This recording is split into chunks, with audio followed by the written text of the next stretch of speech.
Northern Territory upstanding citizen Jefferson Lewis allegedly abducted and killed a 5-year-old girl and has since been charged with her murder. Police effectively acted as a human shield for Lewis, extracting his unconscious body from a group of locals who had already begun their own form of sentencing. The police and paramedics were also assaulted during the intervention.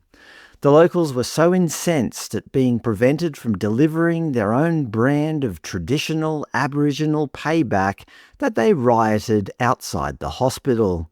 Rocks and projectiles were hurled, and police vehicles were set ablaze. As Northern Territory Police Commissioner Martin Dole stated, 4 of the 5 ambulances available were taken out of action and damaged.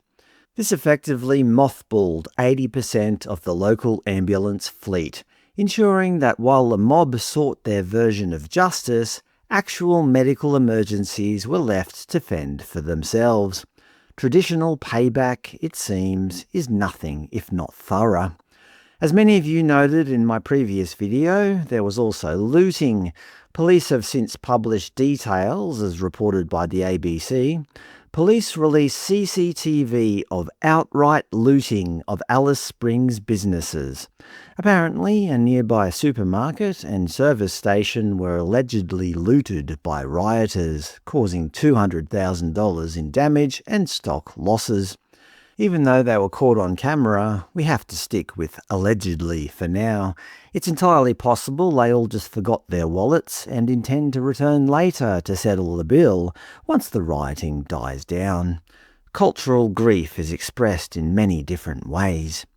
Night shift staff had barricaded themselves in while their shelves were being looted.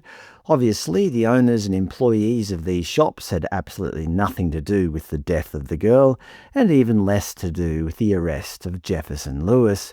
But for some reason, their businesses were deemed suitable targets for a bit of collateral retribution. Commissioner Dole was refreshingly direct in his refusal to entertain the usual excuses.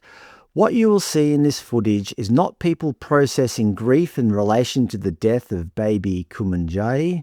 What you will see is not people trying to practice traditional law.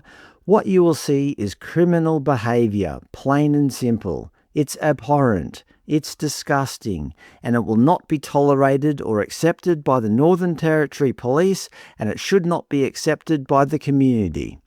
Detective Acting Superintendent Michael Ordelman suggested the Alice Springs Watch House is suddenly experiencing a bit of a population boom, stating, "To date, we've had 2 people hand themselves in. Yesterday, there were 5 arrests in relation to the behaviour. There's currently 6 extra people that have been arrested today and are in the watch house awaiting charging."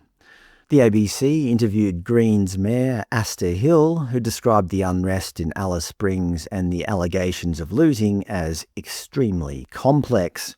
Yes, apparently the concept of not stealing things is a nuanced philosophical debate when viewed through a green lens. To be fair, she did call out the looting, saying, "This should never happen to a child, and no family or community should be put in a position of processing this. That doesn't discount the fact that our frontline workers should be able to do their job safely so they can help those in need, or that businesses should be safe from looting." According to the police's latest media release as of yesterday, update charges riotous behaviour. Police have charged another 13 people, with a fairly balanced mix of males and females.